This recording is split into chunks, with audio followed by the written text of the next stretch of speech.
Good morning, everyone. Um, and also, welcome to those that are joining us over on YouTube, wherever you are. We appreciate you joining into our service this morning. It is quite a warm morning, so excuse the several different colors of my shirt. All right. Um, if you will, the book of Ecclesiastes. And this morning, I don't have a particular verse per se, more like looking at the book as a whole, picking out some points and then making an application. The book of Ecclesiastes is part of the wisdom and poetry section of our Bible, of our English Bible, that is. In the Hebrew Bible, it is found in what is called the writings. The writings are the last section of the Hebrew Bible, and the writings give commentary on the previous sections of the Bible. If you know the layout of the Hebrew Bible, there are three sections in the layout of the Hebrew Bible. There's the law, the first 5 books, same as the English Bible. Then there are the prophets, former prophets and the latter prophets. The former prophets are Joshua, Judges, down to First Judges, 1st and 2nd Samuel, 1st and 2nd Kings. And then the later prophets are all the prophets that we know, what we call the major and the minor prophets. And then the writings.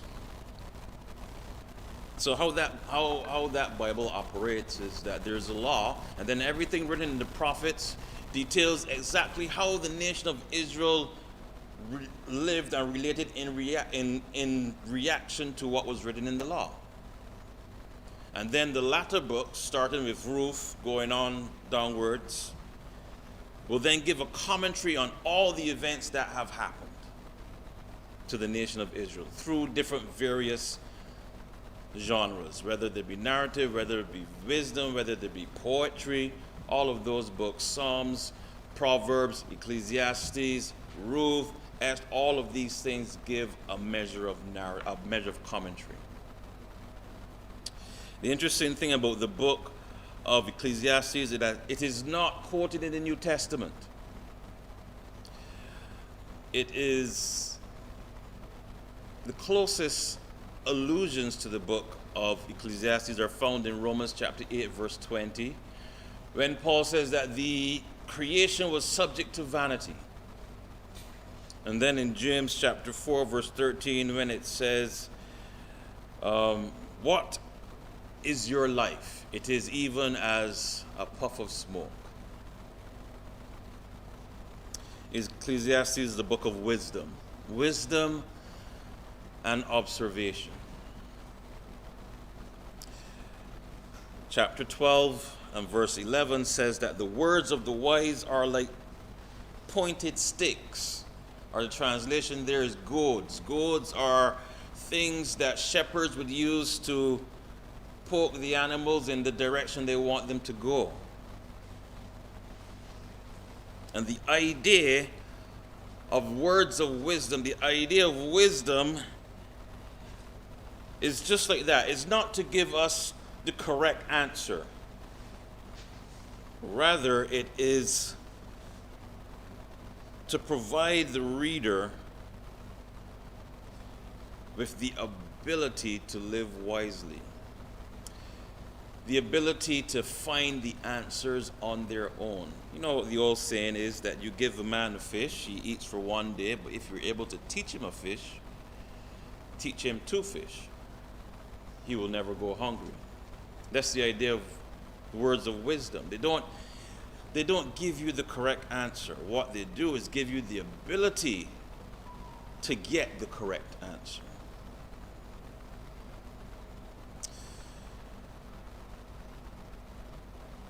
But the interesting thing about the book of Ecclesiastes is that despite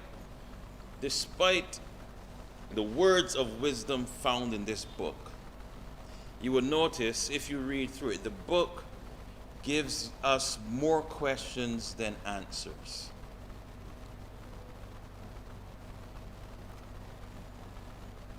and the author of the book is confronted with the reality that wisdom and experience alone cannot provide most of the answers to the situations of life.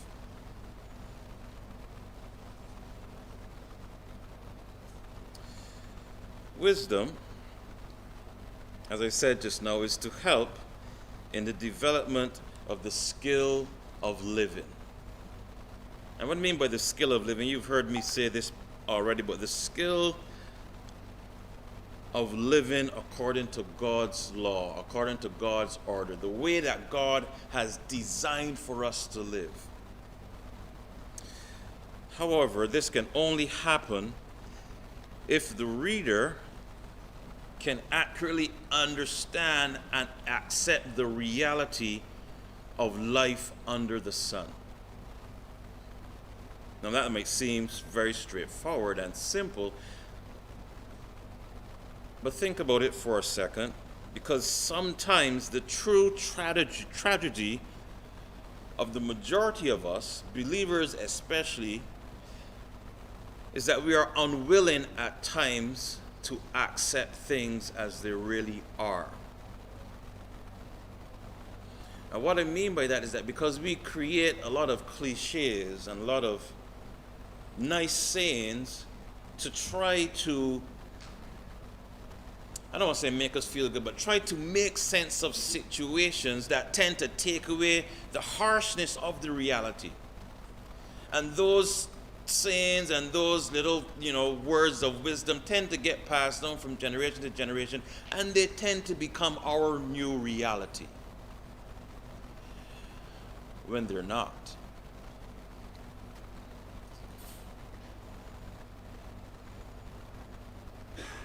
Let me give you a very simple example, and is an example that, as we move through the book, you would realize it rings true. Now, we understand what people mean when they say these things. But when someone prays, and I heard it mentioned this morning, and I smiled because I understood what the person meant. And, we pray, God, that if someone comes to church with whatever problems that they have, that they could leave it at the door. It's impossible. Can't happen. You just can't switch on and switch off bad stuff. But we understand what they mean, and we agree with the concept, because we want to be able to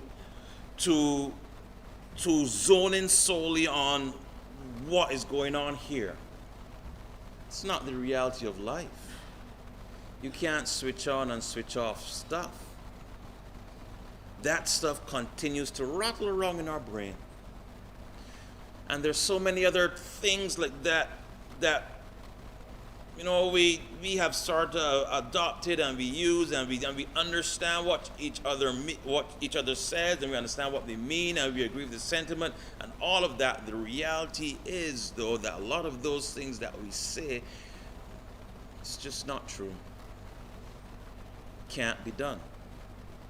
So we move through the book, you're going to realize that there are two things, at least two things, that when you read this book, you will come away with. The first thing is that when you read this book, you will come away believing and thinking that everything that this person is writing about is true. That's it. When you sit down and read this book, you're going to say, you know what? That is true. Secondly,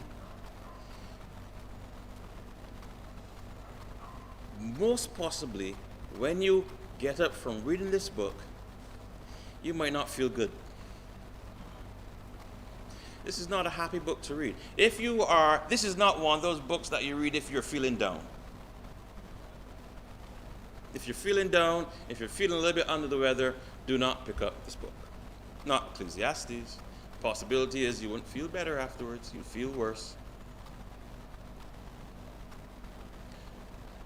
because that's the reality of life under the sun.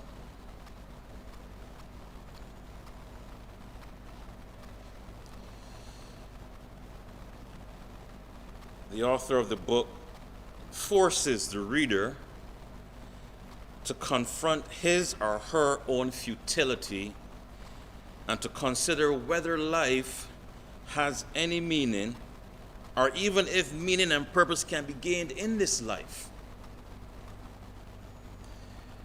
Based on the realities of life, the author then wonders if anyone can live in such a manner that they gain some sort of benefit that will outlast death.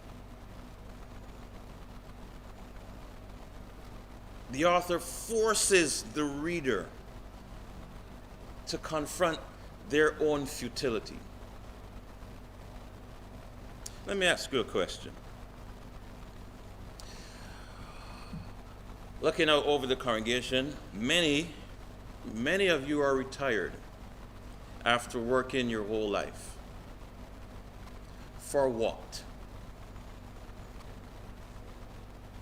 There are some of you that are, just like me, are still in the prime of our life, that are still working. For what?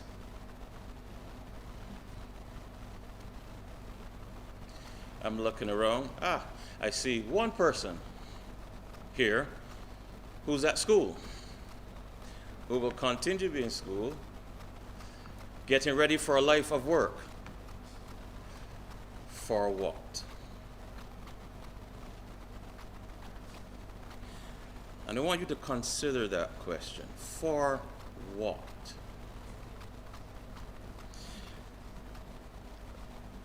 Listen to what the teacher has to say.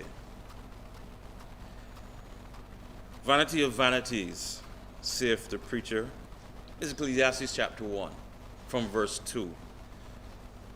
What profit have a man of all his labor which he taketh under the sun? One generation passeth away, another generation cometh. There's verse 4. And the earth abideth forever. That word forever doesn't mean that the earth is going to stay here forever. It literally is just contrasting the transitory nature or the temporal nature of the generations. The generations come and the generations go. They do the same thing. The earth is still here. Verse 11, there is no remembrance of former things, neither shall there be any remembrance of things that are to come with those that shall come after. You and I will be forgotten. We might not be forgotten in the next generation, but by the next generation more likely, and then by the following generation, sure, gone. So the question, for what? Now, the possibility is that many of you may be listing in your mind many responses to the question, for what? Maybe you have in your mind you have formulated in your mind a reason for doing what you're doing, that you just listing them. Well, I got to do this, I got to live, I got to pay bills, I want to enjoy a reasonably good life. All of these things you're probably listing in your mind, and I don't blame you.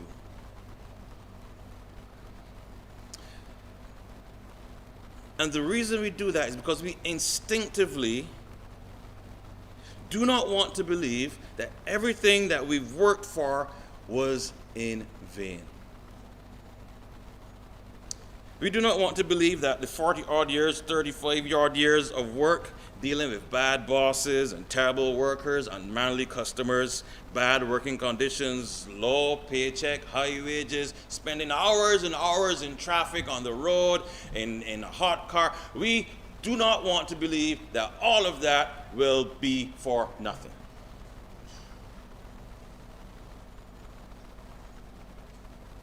So we have to find a reason to validate all of that time and all of that effort and all of the money that we've spent, and we have to as human beings, find a reason to validate all of that thing. Because we cannot, in our minds, comprehend that having spent an entire life on this earth, all we can come up with is a puff of smoke.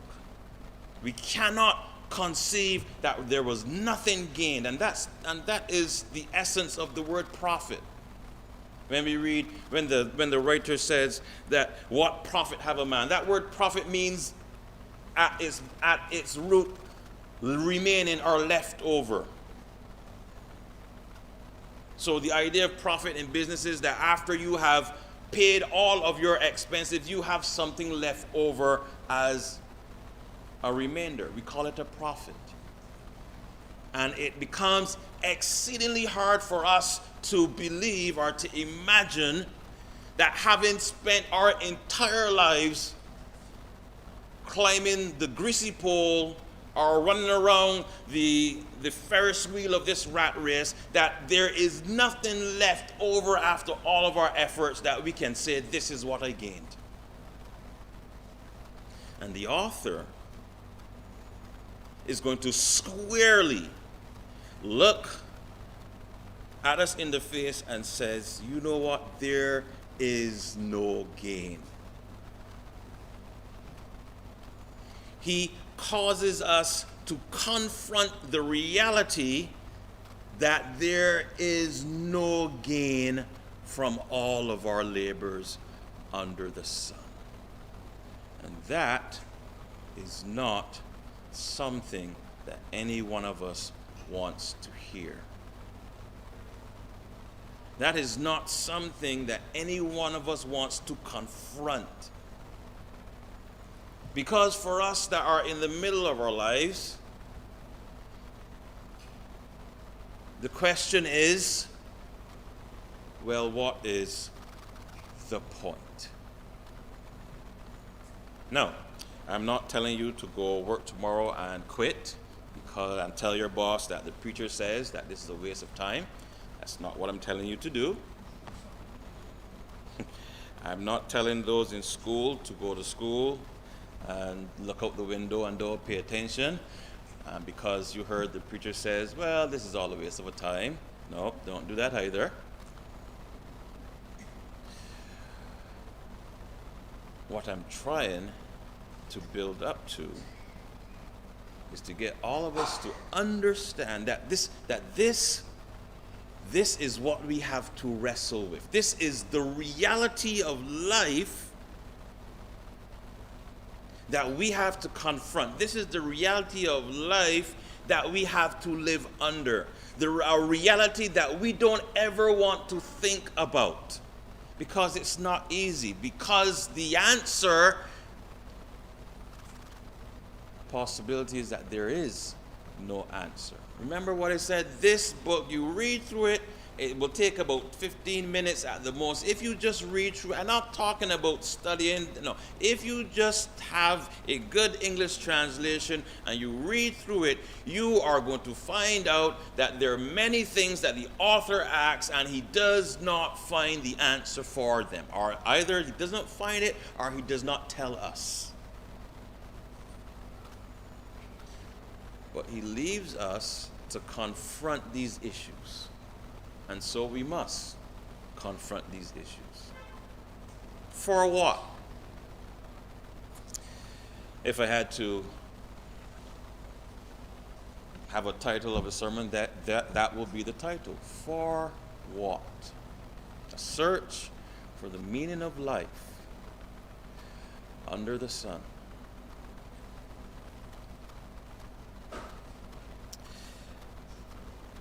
Let's look at a couple points the author tries to bring out in this book, and then we make an application, and then we'll go home. But I want you to consider that question. For what? First of all, the author of the book presents numerous challenges to life under the sun. He presents to us, the reader, those that will listen, those that will seek to try to, and he presents numerous challenges to life under the sun. The experience of the author demonstrates to us that there's difficulty of discovering the key to a meaningful life in the world that is broken and cursed by God. It is exceedingly hard to discover meaning and purpose in a world that is broken and cursed by God. You will see that in the first part of the book in chapter 1, verses 12 to the end of chapter 26. The author says he set out to try to understand wisdom and folly. Matter of fact, let me read it for us there.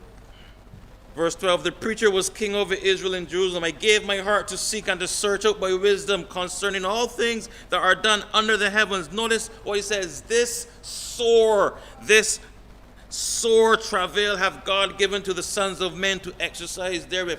He says that this is a very hard task. God has left it to us to try to understand, try to figure it out. I've seen all the works that are done under the sun. Behold, they are like a puff of smoke, and they cause vexation of spirit, frustrating. Notice what he says in verse 15. The things that are bent cannot be made straight, and the things that are missing cannot be found. There is a problem, but we can't seem to fix it.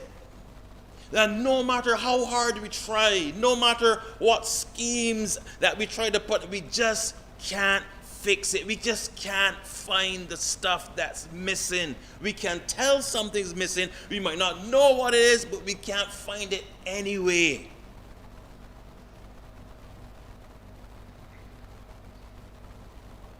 This is the problem. This is the futility of the reality of lives that we lead. There are many things that we can never understand nor control. One example is that of timing. And timing, for those that, in all aspects of life, timing is critical to achieving one's desired outcome. But we are often incapable of discerning the right time to do things. And even if we are able to discern the right timing, some situation might arise outside of our control that just throws off the entire enterprise.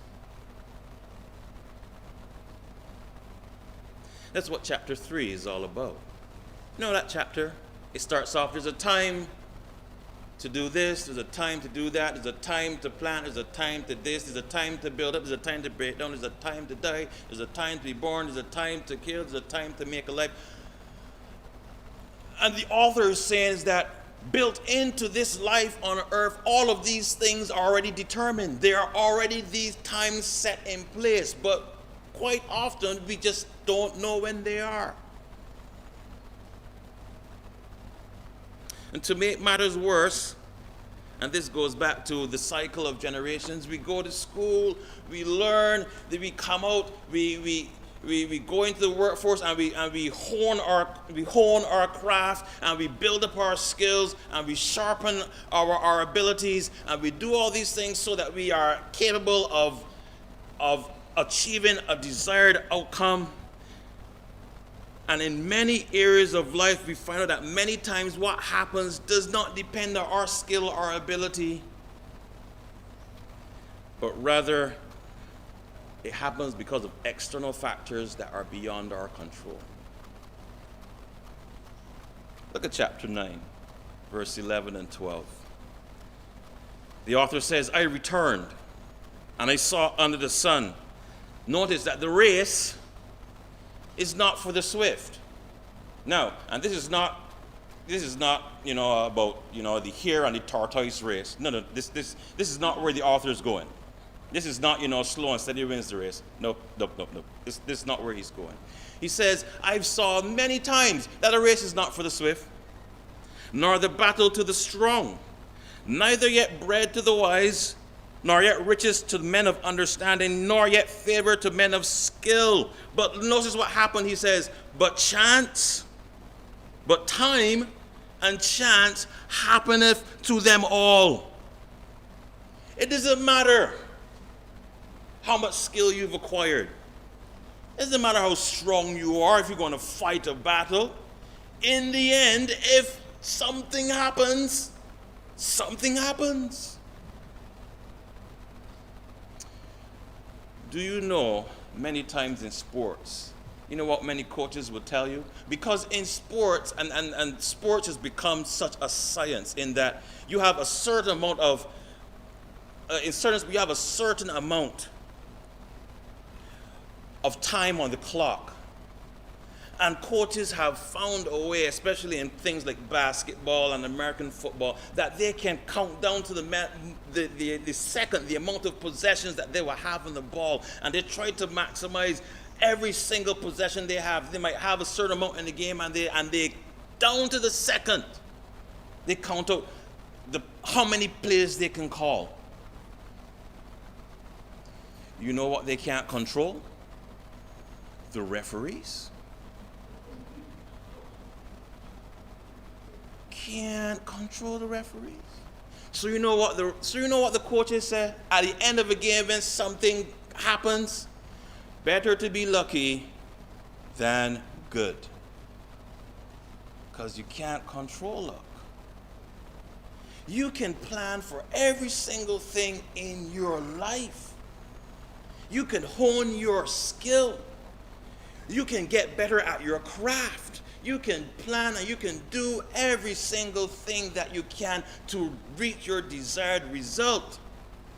And then one thing happens outside of your control, and it invalidates all of that planning that you've ever done. You know how heartbreaking it is. And I keep coming back to this example because it is the ultimate example. People that train 4 years for the Olympics, put their body and their mind, and they deny themselves so many things. And then one day they get out of their house and maybe they're even going to the plane to fly off the Olympics, and they turn their ankle, and you're done.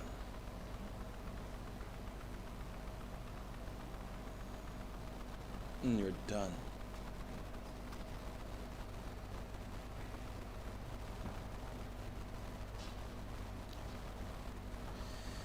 Verse 12 of chapter 9 says,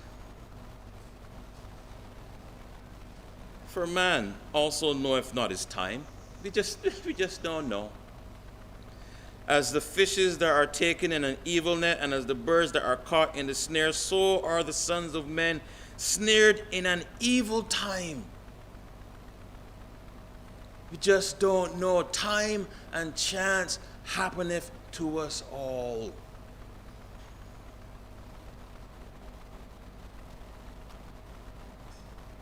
And these are challenges of life under the sun. We can do all and everything to prepare and to achieve a goal. The reality of life under the sun is that in circumstances, in many cases, it does not matter. You ask somebody the recipe to success, you know what they will say if they're honest? A lot of hard work, but you have to have a lot of luck too. That's what most of them say.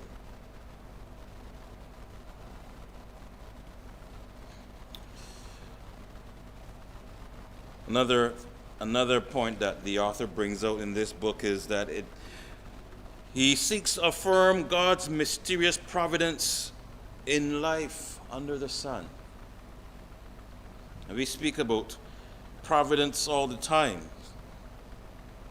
And we speak about it in a positive manner. And so it is.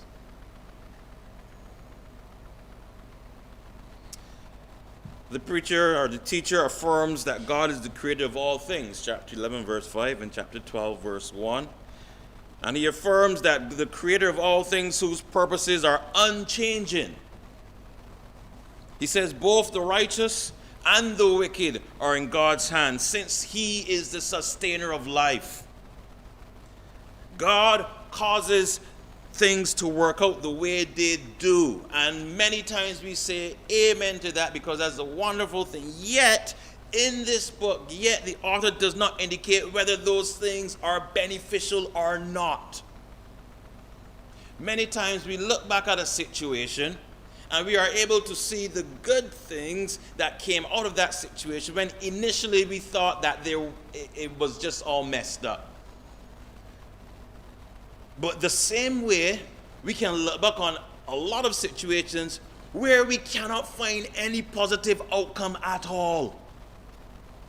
Where we just cannot understand why it happened the way it did. Yet, God let it work out that way. Yet, that too is the providence of God. Many times, again, we always like to look on the brighter side of life.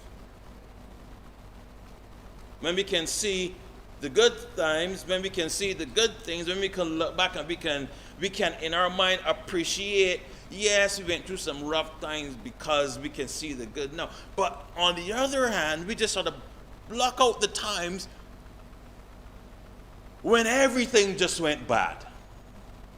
When we literally cannot see anything good coming out of that. But the author tells us those times too come down to the providence of God. Those times too are because of God. And the author does not give us an explanation of why. The author literally, it is as if he lets us sit down and stew in that reality. And he's forcing us to try to come to an understanding of why those things are the way they are. He's forcing us to understand, try to grapple with the reality that this is God. That God does this, and he also does that. And there doesn't seem to be any explanation for us as humans.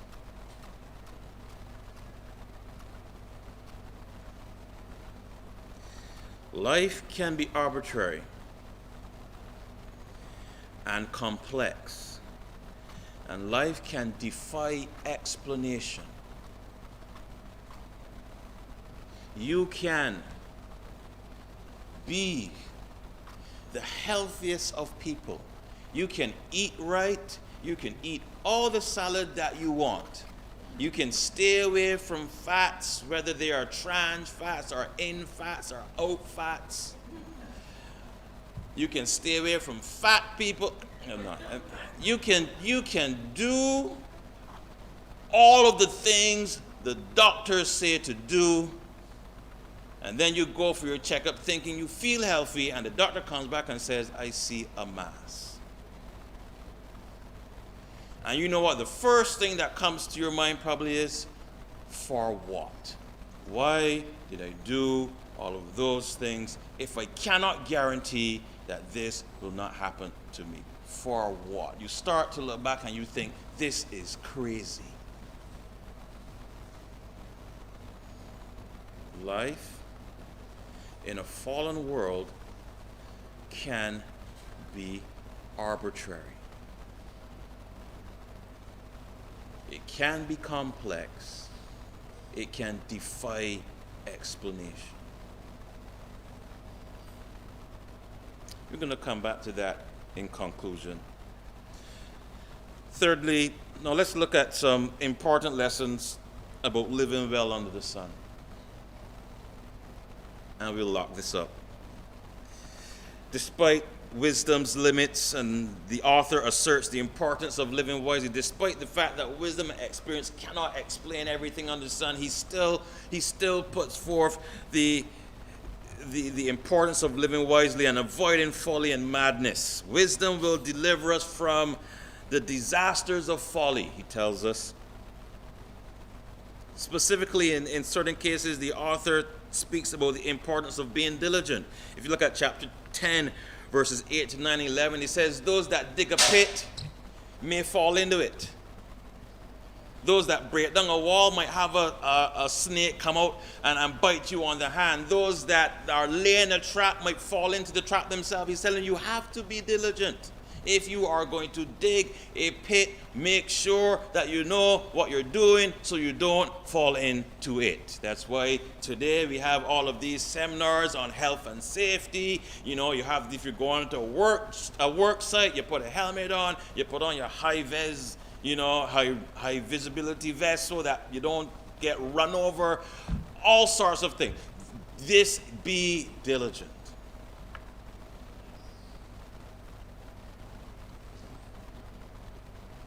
But he also says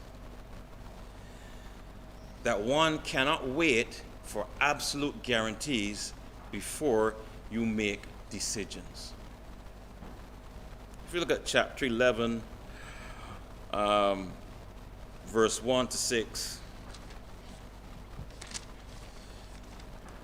and this happens a lot in business. It says, cast thy bread unto the waters, for thou shalt find it after many days. Literally, it talks about send your bread overseas in terms of trade. All right? So that when you send your goods overseas, instead of trade, after many days you will get back profit once they sell. Give a portion to 7, i.e., what we say, don't put all your eggs in one basket. Give a portion to 7 and also to 8, for thou knowest not what evil shall be upon the earth. You have no absolute guarantee that anything will work out. If the clouds be full of rain, they empty themselves upon the earth. And if a tree fall towards the north or towards the south, in the place where the tree falleth, there it shall be. He that observeth the wind shall not sow, and he that regardeth the clouds shall not reap. I.e., if you decide to go out and sow seeds, and you say, you know what, the wind is blowing really, really heavy today, I'm not going to sow today. Guess what? The wind could blow for the next 3 months. You will never sow. Therefore, when harvest time comes, you will never eat.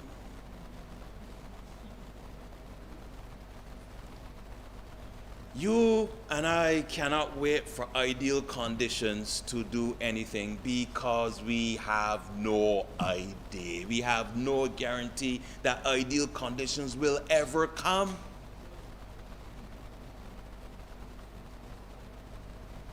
So the author says, or the author intimates to us that we must be wise, but we also must assess risks. And we have to weigh them against the benefits and then make decisions based on wisdom.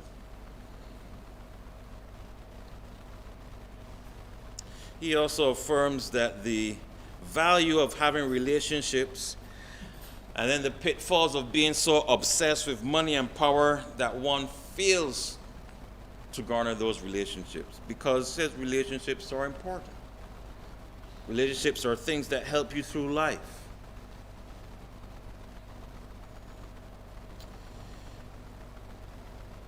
He also warns us against putting our trust in the wrong things. And here's the key. And then he says, then there's the importance of a balanced life. And one interesting text is chapter 7, verse 16. And he even extends this idea of a balanced life to our religious life. Chapter 7, verse 16, he says, be not righteous over much. Be not overly righteous. Neither make thyself over wise. Why shouldst thou destroy thyself? Be not overmuch wicked, neither be thou foolish. Why shouldest thou die before thy time? It is good that thou shouldest take hold of this, yea, also thou from this withdraw not thine hand, for he that feareth God shall come forth of all of them. What he's saying here is avoid extremes. Don't try to be too righteous, yet don't try to be too wicked. Avoid extremes. In chapter 4, I believe it is, he would say, if you go into the house of God, don't make a vow unless you're going to keep it. Don't try to be the super spiritual person and I am going to do the most. I'm going to give the most. I am going to be the one that is going to be here the first, and I'm going to be the one that's going to be here the last. I'm going to clean, sweep, paint. I am going to do everything I want. No, don't do that. Because if you say that to God and you run out of steam, God is going to look at you and call you a fool. You know why? Because you didn't have to say that. You didn't have to want to be the butcher, the baker, the candlestick maker. You didn't have to. Don't be over. There is a balance to life that the author is trying to get us to understand. No, again, caveat, don't go home saying I'm not doing nothing because the preacher says don't be overly righteous. No. That's not what I'm saying. If you have the ability, you have the ability. If you don't try to be something you're not. I've learned that lesson. Actually, I still continue to learn that lesson. I'm a little bit stubborn that way. I can't remember, a couple of weeks ago, probably over 2 months now, I had a serious back problem. It was a lot of pain. And you would think that smart people, when they have a lot of pain, don't lift things.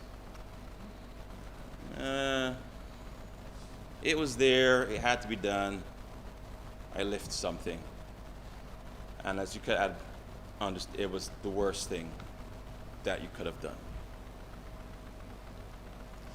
In our vernacular, we tell people, don't try to be a hero. Don't try to be a hero. A guide, the author is trying to, a guide to try to understand how to live well is the balance, a balanced life.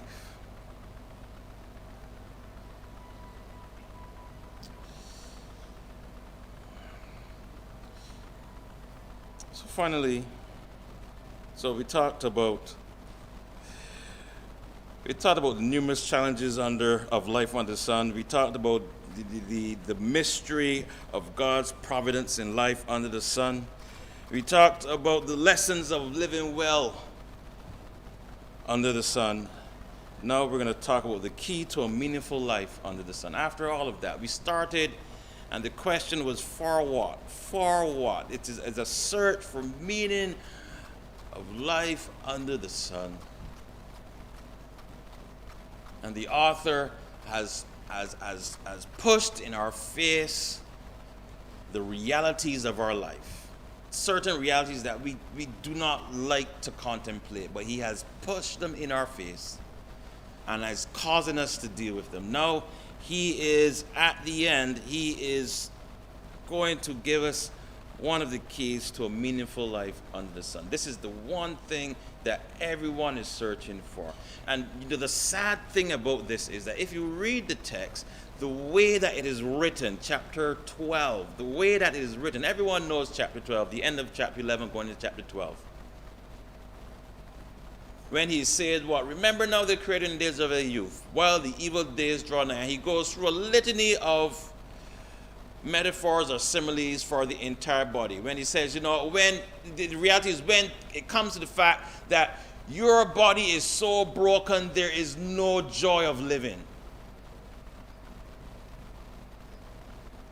And the way he's writing it is he's writing it as if there's a tinge of regret in his voice. It does not sound to me as if he's writing this in triumph. It sounds as if he's writing it to people and he's trying to warn them, you know what? Get ahead of the curve. Be better than me.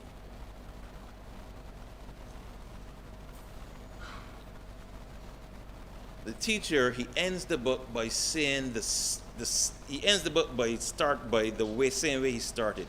Chapter 1, verse 2 says, "Vanity of vanity," said the preacher, "all is vanity." And he repeats that at the end in chapter 12, verse 8. This concept of vanity, this concept of the puff of smoke, a vapor, a breath of air, describes all aspects of the transient nature of life, of human life, and those aspects of life refuse to yield to human understanding or control. James chapter 4 tells us that when James says, hey, I'm going to go this way and that way, I'm going to sell and I'm going to buy over here, and James says, wait, hold a second now. What is your life? It's like a puff of smoke. Don't say that you're going to go over yonder tomorrow and sell and buy, because you have no clue what over yonder or tomorrow brings. Time and chance, the author says, happens to us all. So vanity, puff of smoke, a vapor, a breath of air, that is what characterizes the entirety of human existence.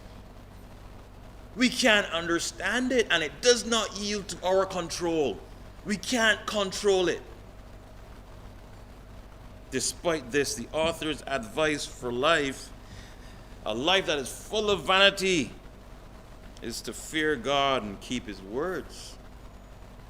Verse 13 of chapter 12. Let us hear the conclusion of the whole matter. Fear God, keep his commandments. This is the whole of man. This call is a call to faith and trust in God because of everything that we've said previously. Even in a world that is characterized by madness and folly and vanity, there are many good gifts that come from God. There are several passages throughout this book where the author says, do you know what is good? That you eat, that you drink, that you enjoy yourself, because this is your lot in life. This is a gift from God. Remember that question I asked you, for what? Why you work your whole life? For what? The author is saying, because you have worked and God has given you the ability to work, and you have, enjoy what God has given you. No. This is something that was anti to what we were taught. And that came out of the age of the monks and the clerics, where they thought that the enjoyment of life was sinful. So you know what they did? They ate bread and water for their entire life, sat down in a room with one light and one chair, and said that they were going to pray every day because they wanted to be pious before God. The funniest story I heard when I was doing church history was of the stylites. You know what the stylites were? These were people that sat down on stiles. Stiles were these big, long columns. And they said, you know what? Because the life is full of debauchery and drinking and whatnot, we are going to go and sit down on a big, tall column in the sky. And that's what we're going to do. Stylites. And they thought that by being so pious that they could be closer to God. What a waste. The author is saying, being faced with all of the vanity of life, there is something that God has left you to enjoy. You worked your entire life. If you work and you bring in gain, enjoy it.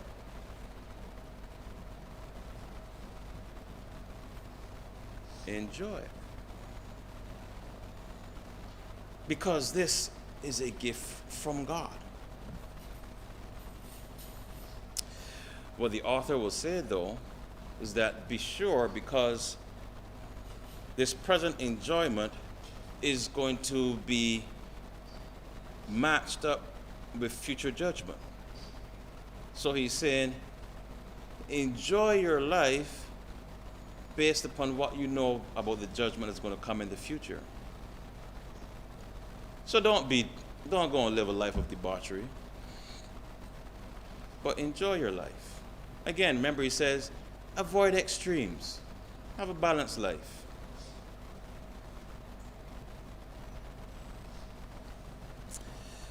But beyond that,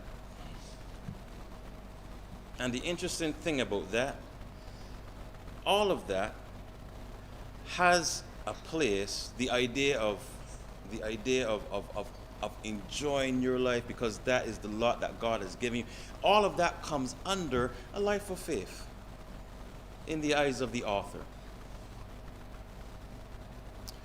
But above that, there's a verse, actually two verses,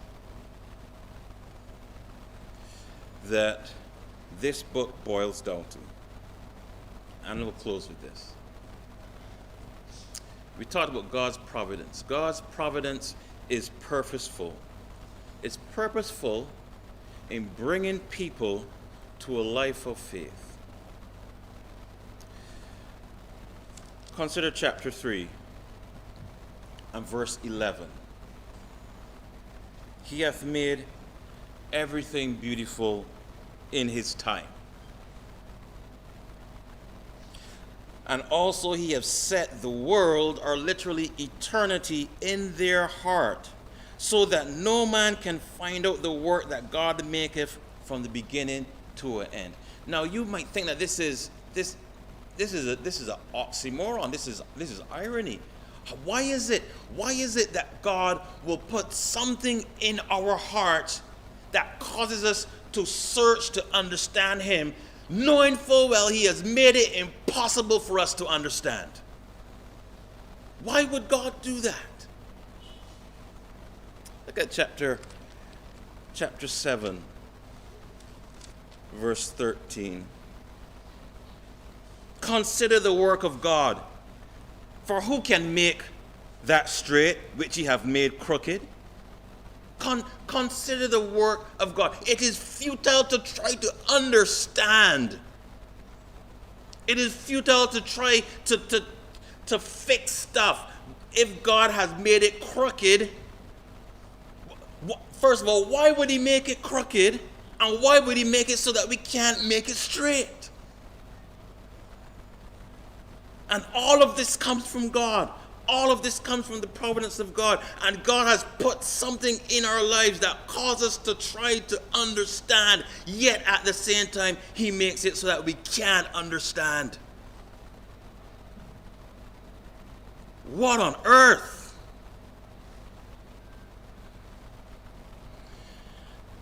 And the conclusion of the author is, through all of that, is that the unknown and the unexplainable and the anomalies of life, all of those things should drive us to faith in God. The problem is, unfortunately, that all of those things drive us the opposite direction. We hear it all the time.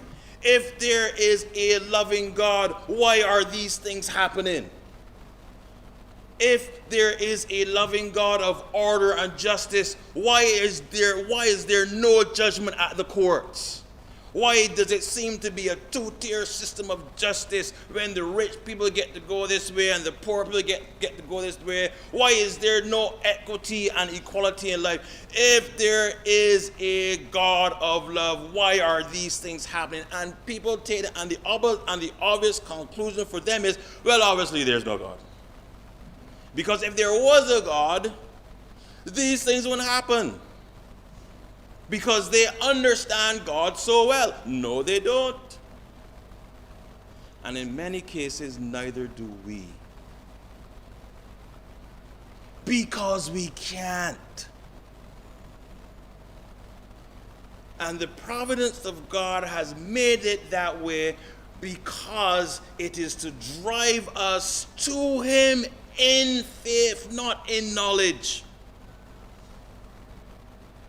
The wisdom and the words of the wise are like goads that seek to prod us and to push us in this direction. And the understanding of the wise is that faced with the anomalies and the madness and the mess of life and things that we can't understand, things that aren't fair. Yes, life is not fair. It will never be fair. Things in your life and things in my life are messed up. We just can't park them at the door.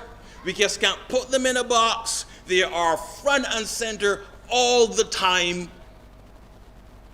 Yes, there are good times and we enjoy good times, but then there are not bad times, and the bad times always seem to overshadow the good times.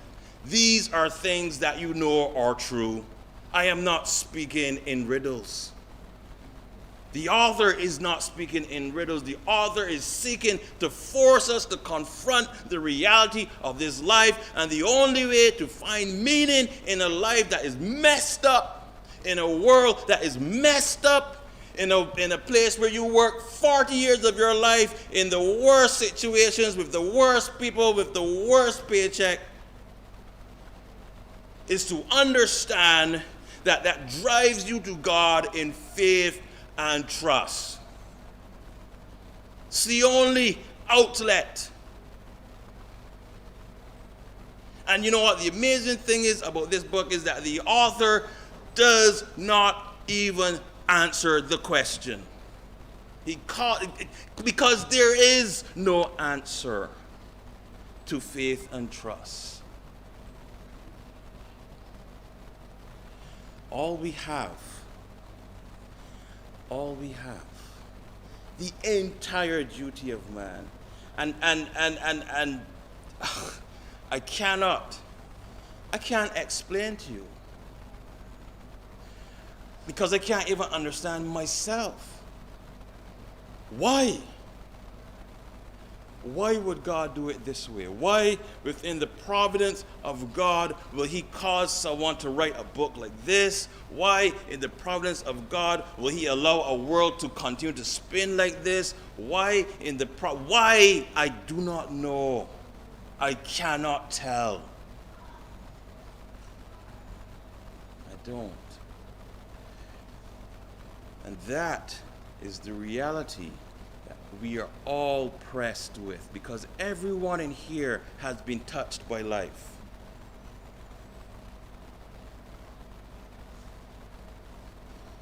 And everyone in here has gone away many times asking, for what? Why? Why have I spent years of my life setting up for retirement and have that money taken away from me because of someone else's actions?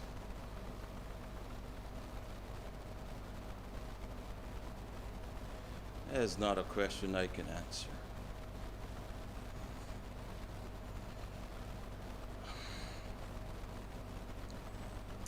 God's providence is purposeful.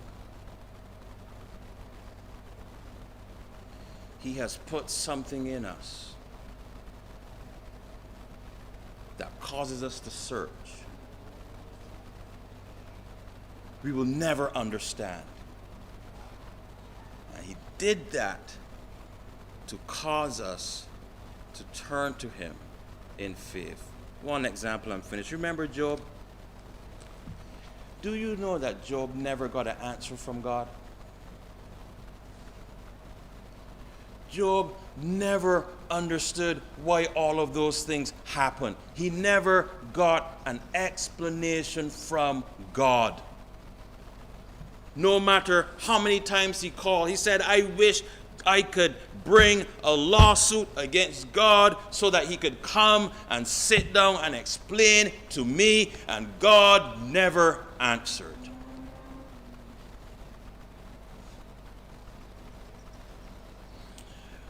But because of his faith, we see what happened on the back end. We see a reversal of fortunes. Because the thing that happened in the book of Job was never about Job. Job was not the main character in the story. Job was just an aside, really. What was going on between God and the devil. Job wasn't the main character. And so it is many times in our lives. You know what the unfortunate thing is? That many times in our lives don't end up in the end like Job. We wish it would. Many times it doesn't. But there's a hymn that we sing. Turn your eyes upon Jesus. Look full in his wonderful face. And the things of this earth will go, notice the word, it will go strangely dim. They just seem to disappear when we have the right focus. Father, I ask that you take these words, use them in the life of all those that hear to bring forth fruits of righteousness. God, we find ourselves in situations of life unexplainable. But beyond that, God, you have said that your purposes will ripen fast, and you have called us to a life of faith and trust, because that is where true meaning is found. God, give us ever so that the strength in the inner man to turn our eyes upon you, God, and have our gaze fixed upon your Son, Jesus Christ, who in eternity will make these things just fade from our minds. These things I ask in your Son's name. Amen. We're going to sing that hymn as we close. Turn your eyes upon Jesus. Oh, soul, are you weary and troubled? No light in the darkness you see, but there is light for a look at the Savior. Join me in standing, would you please?